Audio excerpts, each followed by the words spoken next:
Alors aujourd'hui, nous allons travailler sur les masses. Nous avons beaucoup manipulé en classe. Nous avons utilisé en classe la balance Roberval, c'est-à-dire la balance à plateau. Et nous avons vu que pour peser, pour trouver la masse d'un objet, eh bien, on le pose sur un plateau. Et sur l'autre plateau, eh bien, on rajoute des petites masses qui sont marquées jusqu'à ce que les deux plateaux soient équilibrés. Et ensuite, eh bien, on compte, on calcule la somme des masses que l'on a rajoutées et on peut trouver ainsi la masse de son objet. Alors moi aujourd'hui à la maison, je vais travailler avec une balance qui n'est pas une balance à plateau, c'est une balance digitale. Nous allons utiliser une balance de cuisine puisque nous sommes à la maison et nous allons utiliser ce que nous trouvons dans les placards. Alors par exemple, moi j'ai sorti un paquet de sucre. Je regarde ce qui est indiqué sur le paquet de sucre. Il est indiqué 1 kg. Donc je vais vérifier sur ma balance de cuisine si ce paquet de sucre pèse bien 1 kg.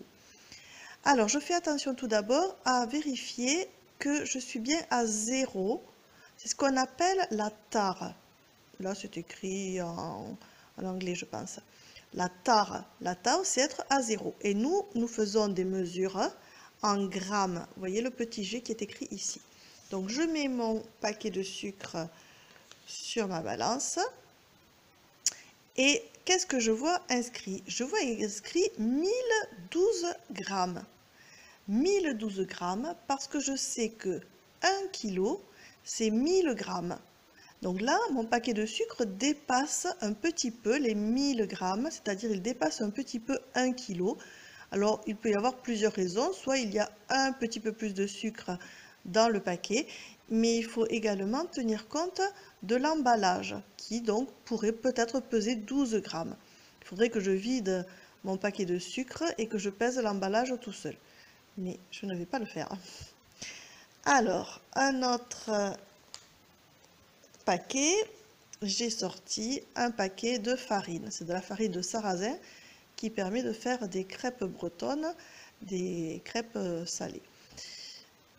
Il est également indiqué 1 kg sur mon paquet de farine. Alors, je le prends, je vérifie que j'ai bien la tare à 0 sur ma balance et je vais vérifier. Cette fois, j'ai 1033 grammes, c'est-à-dire que je dépasse le kilo.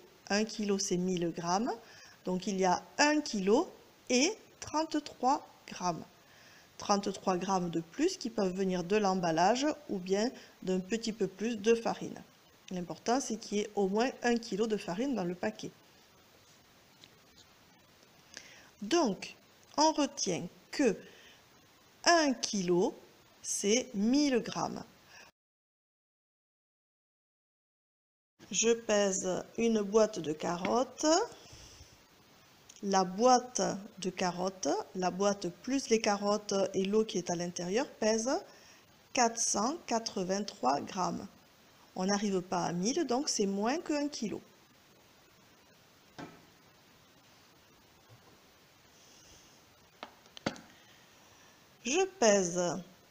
Je cherche la masse d'une boîte de légumes pour couscous. J'arrive à 898 grammes. C'est encore moins que 1000 grammes. Donc la boîte fait moins de 1 kg. Que se passe-t-il si je vais peser ma boîte de légumes de couscous et ma boîte de carottes? Alors j'ai vu que ma boîte de légumes pour couscous pèse 896 grammes, donc un peu moins que 1 kg. Et ma boîte de carottes pèse 483 grammes. Est-ce que tu peux calculer la somme? 483 plus 898.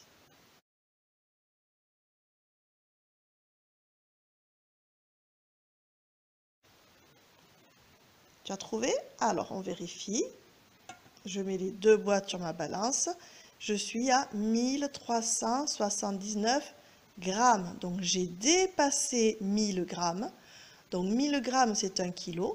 1000 plus 379, ça fait 1 kg et 379 grammes.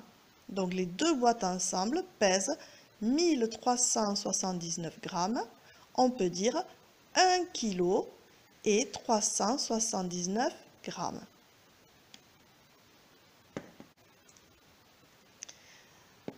Maintenant, je vais peser une boîte de petits pois.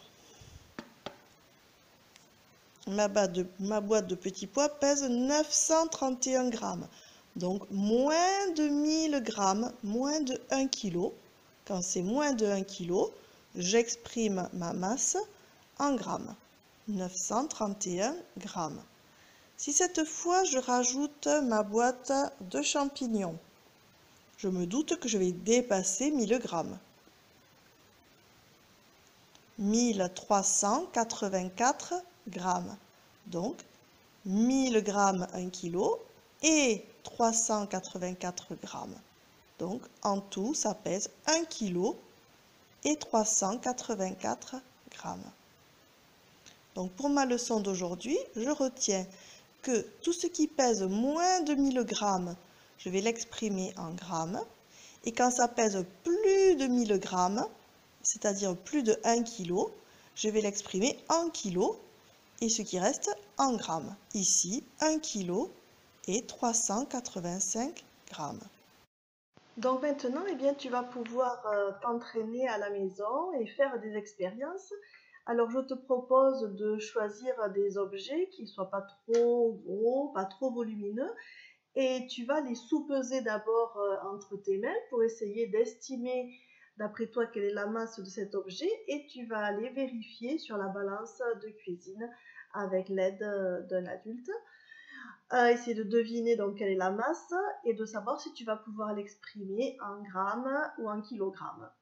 Ensuite, tu prendras deux objets, tu vas les peser chacun à leur tour, écrire sur une feuille la masse de chacun de ces objets, et ensuite tu vas imaginer que tu les mets ensemble sur la balance et tu vas pouvoir calculer quelle est la masse des deux objets si tu les pèses en même temps. Donc tu calcules sur ton ardoise, sur ton cahier, et ensuite tu vérifies en pesant tes deux objets en même temps. Tu vois si ces objets pèsent plus ou moins d'1 kg et tu essaies d'exprimer sur ton cahier cette masse en grammes et ensuite en kilogrammes et en grammes.